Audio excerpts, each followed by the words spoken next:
Kemudian kita berserah diri itu menyerahkan hidup kita titipkan kepada Allah. Ya Allah, aku titip diriku padamu. Ya Allah, aku titip nasibku kepadamu. Ya Allah, aku titip keluargaku kepadamu. Ya Allah, aku titip semua ini kepadamu. Dan aku yakin Engkaulah dat yang paling baik sebagai yang maha menjaga. Allah itu adalah sebaik-baik penjaga.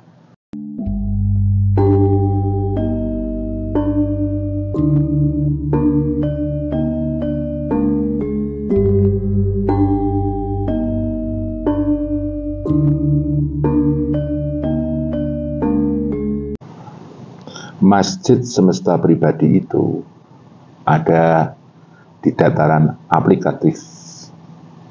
Kita aplikasikan di dalam kehidupan sehari-hari. Kita aplikasikan di dalam kita menjalani hidup dan kehidupan ini.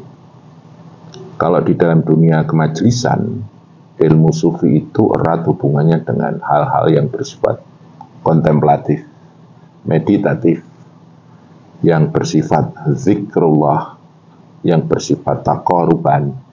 Ada zikir di sana, ada suluk juga. Dan banyak sekali tirakat-tirakat yang mewarnai di dalam kehidupan kemajlisan bertarekat. Kalau kita membahas lebih dalam tentang masjid semesta pribadi, itu adalah pribadi kita dalam berhubungan dengan alam semesta ini, dengan segala warna dan warinya, dengan segala keadaannya, bagaimana agar hubungan itu bisa menciptakan satu ketundukan dan kesujudan pribadi kita kepada Allah. Allah menciptakan takdir bagi seorang manusia itu dengan menggerakkan semesta alam ini. Dengan gerak alam semesta itu dalam kadar tertentu, itulah yang disebut takdir.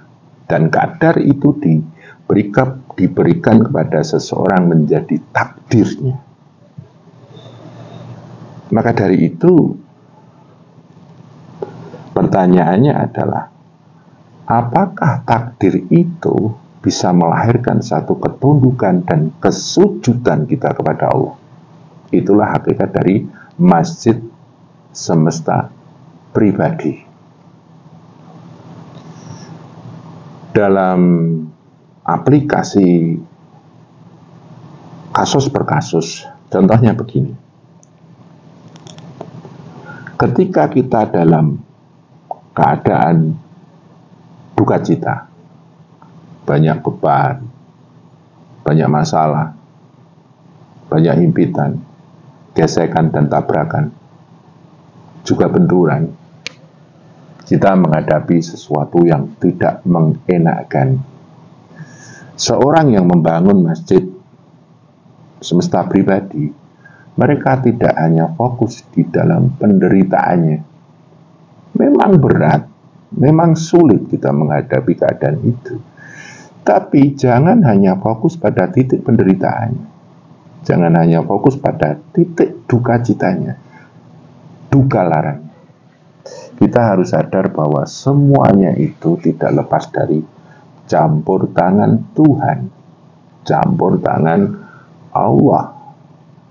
Kalau kita sadar bahwa semua beban dan derita itu, segala duka lara itu, ada campur tangan kehendak Allah atas gerak semestanya, seharusnya kita sadar dia, sadar Allah, dan sebut namanya. Apapun yang terjadi, sebut dia. Itulah zikir. Di dalamnya ada persaksian dengan kesadaran dan rasa kita bahwa semuanya tidak lepas dari campur tangan Allah. Kalau di dalam situasi tersebut kita sadar Allah, maka Allah akan mendengar panggilan kita. Allah akan mendengar ketika kita menyebut namanya, dan Allah akan memperhatikan kita. Kalau Allah sudah memperhatikan kita, Allah akan mendengar tangis batin kita. Allah akan mendengar apa yang ada di hati kita, bagaimana harapan kita, bagaimana kita mengharapkan semuanya itu agar mendapatkan pertolongan Allah, maka Allah akan hadir di situ. Jadi kalau kita mau menciptakan masjid semesta pribadi, ketika kita di dalam penderitaan, di dalam duka cita, kita harus benar-benar sadar Allah, dan kita harus tunduk di situ. Kalau kita sadar Allah, kita harus tunduk. Tunduk, ya Allah, aku tunduk kepadamu. Dengan segala kepedihan ini, dengan segala beban ini, aku tunduk kepadamu. Aku sujud kepadamu. Dan kita tetap puja-puji, subhanallah, maha suci dia. Alhamdulillah, maha terpuji dia. Allahu Akbar, maha agung dia. Ya Rahman, ya Rahim, maha belas kasih dia. Itulah mana bahwa duka cita, penderitaan, itu bisa menjadi tempat kita bersujud. Itulah yang disebut isim makan ya. Jadi masjid itu kita gunakan sebagai tempat kita bersujud kepada Allah. Dan Allah ketika kita sebut dengan segala ketundukan dan kesujudan, maka Allah maha menolong, Allah maha merahmati, Allah maha membimbing, Allah maha memberi hidayah. Dan disitulah maka dikatakan la tahzan, jangan takut, innallaha ma'ana, sesungguhnya Allah beserta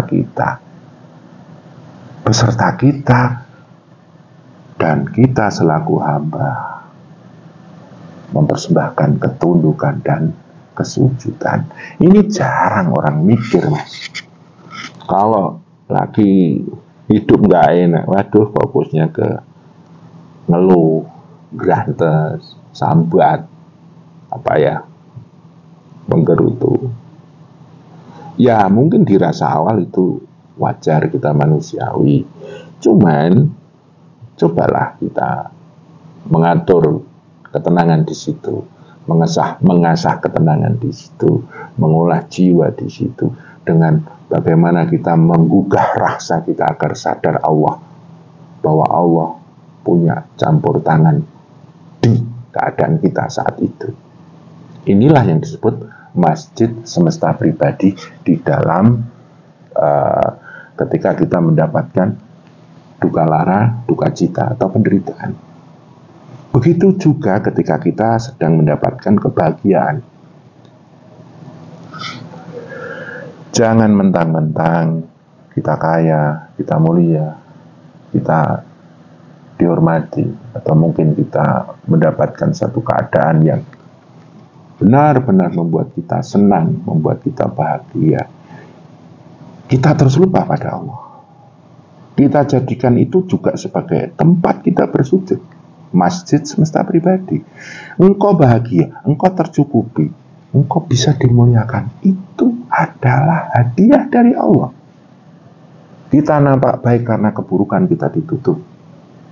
Tidak ada orang kaya, Mas. Yang ada hanyalah orang yang dimudahkan dan ditajalikan sifat Allah yang maha kaya. Tidak ada orang yang mulia. Yang ada hanyalah orang yang diberi tajaliat Allah dengan sifatnya yang maha mulia. Kita ini bukan apa-apa, dan kita itu bukan siapa-siapa. Ibaratnya kita hanya sebutir debu. Dan di situ kalau Allah menghendaki kita bahagia, akan bahagia. Kalau kita dikehendaki menderita, akan menderita. Makanya jangan terlena ketika kita bahagia. Sadar Allah. Agar apa? Kita masuk golongan orang-orang yang bersyukur. Jangan sampai kita menjadi orang-orang yang kufur. Tantangan orang yang menderita tadi adalah mengeluh. Tantangan orang yang sedang bahagia itu terlena. Itu akan lepas dari ketundukan dan kesujudan. Kayak gitu, Mas. Gimana, Mas? Tata cara agar kita bisa masuk ke situ, pertama kali yang kita lakukan adalah belajar dulu jadi manusia. Hakikat manusia yang mewakili insan kamil itu adalah ketenangan. Orang-orang yang tenanglah, orang-orang yang bisa didekatkan kepada Tuhannya. Ya, ayat Tuhan nafsul mutmainnah. Itu dalilnya kayak gitu aja, yang sederhana-sederhana saja. Bekal terbaik bagi seorang manusia adalah ketenangannya.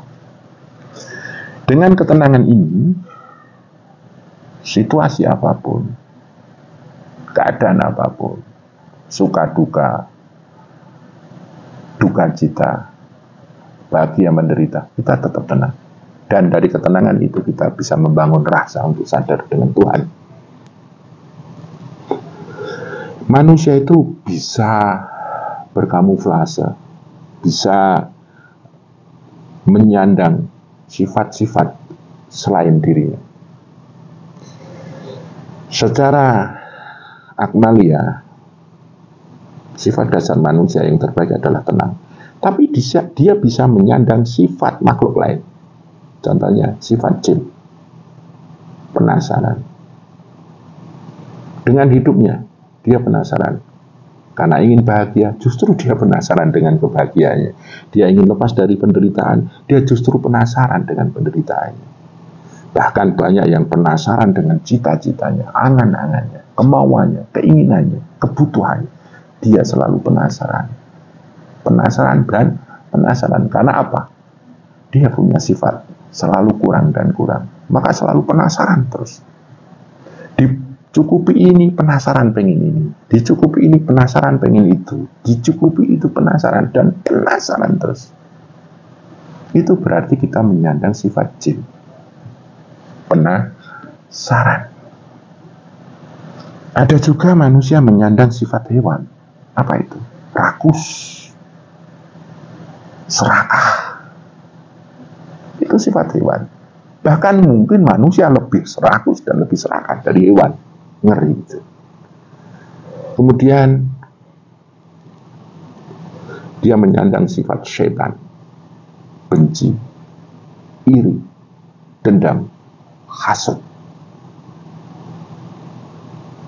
Itu semuanya sifat-sifat busuk yang dipengaruhi oleh sifat syaitaniyah.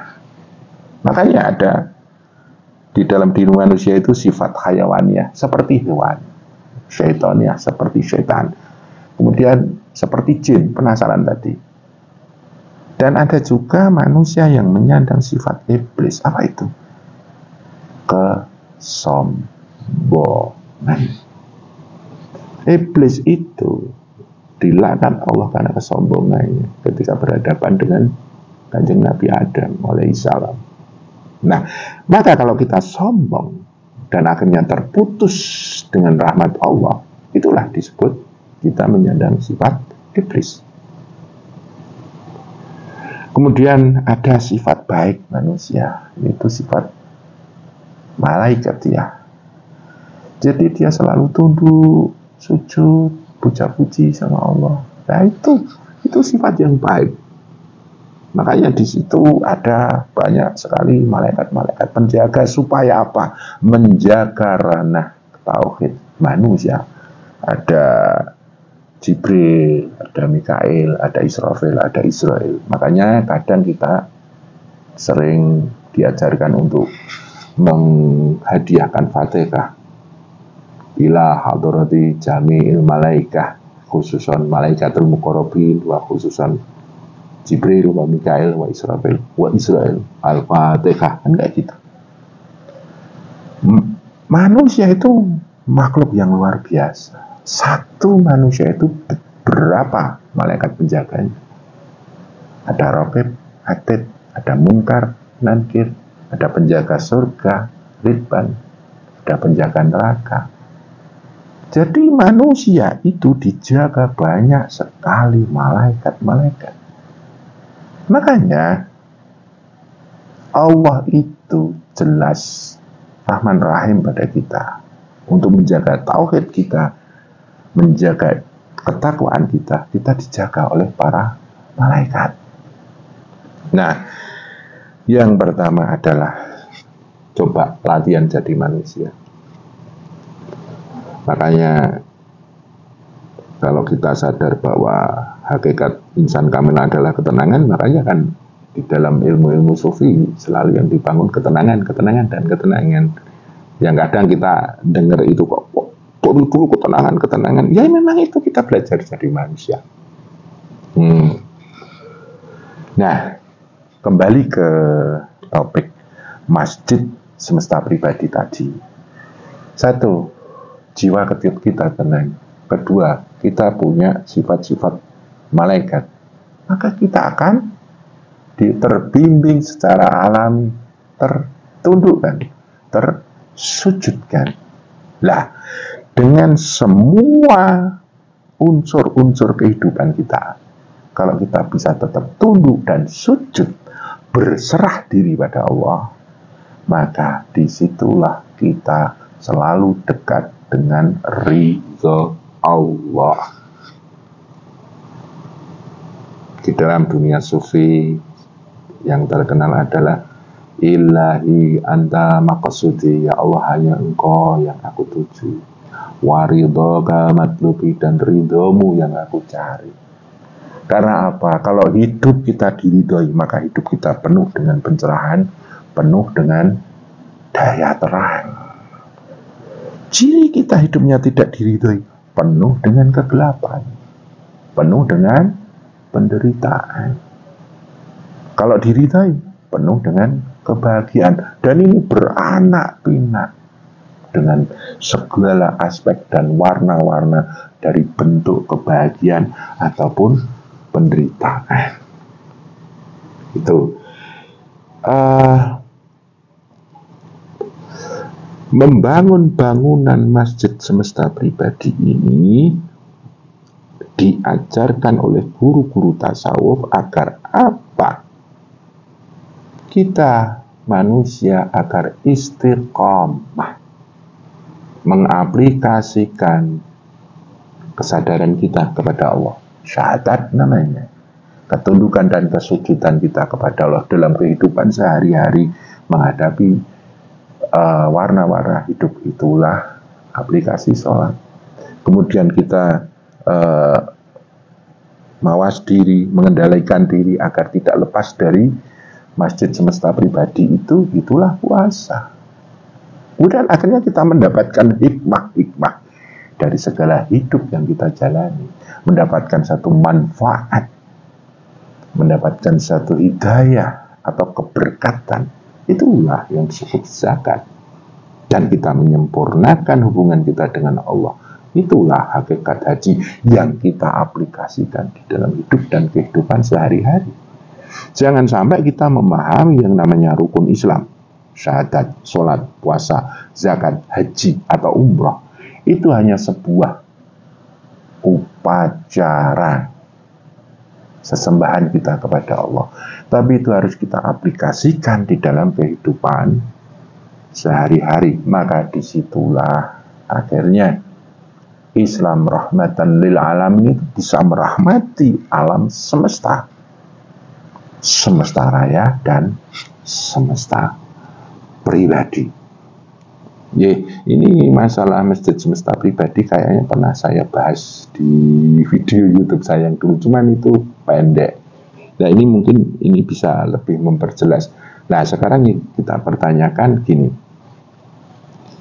dalam menjalani hidup dan kehidupan, panjenengan dan saya ini, sudahkah kita mensujudkan diri, menundukkan pribadi kepada Allah?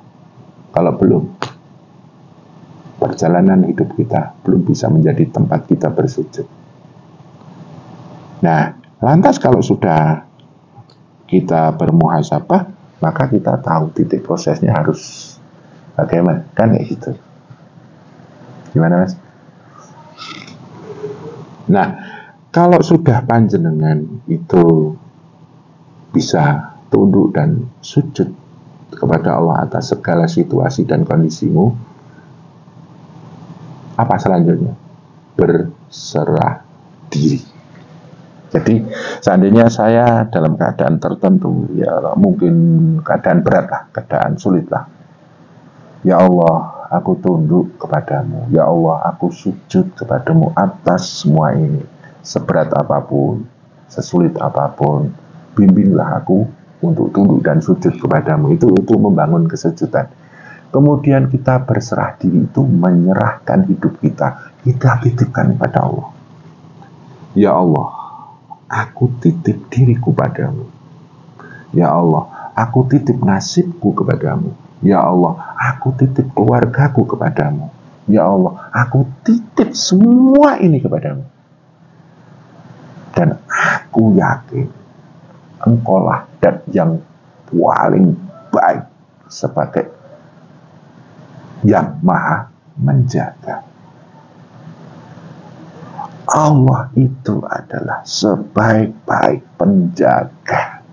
Maka dalam zikirmu, dalam sholat malammu, dalam sujud-sujudmu, setiap sholat-sholatmu, jangan lupa, ya Allah, aku tunduk kepadamu, aku sujud kepadamu, dan aku titipkan diriku kepadamu. Engkaulah yang maha belas kasih, engkaulah yang maha Rahman Rahim, engkaulah yang maha menolong, engkaulah yang maha menjaga, yang maha membimbing, yang maha memberi hidayah.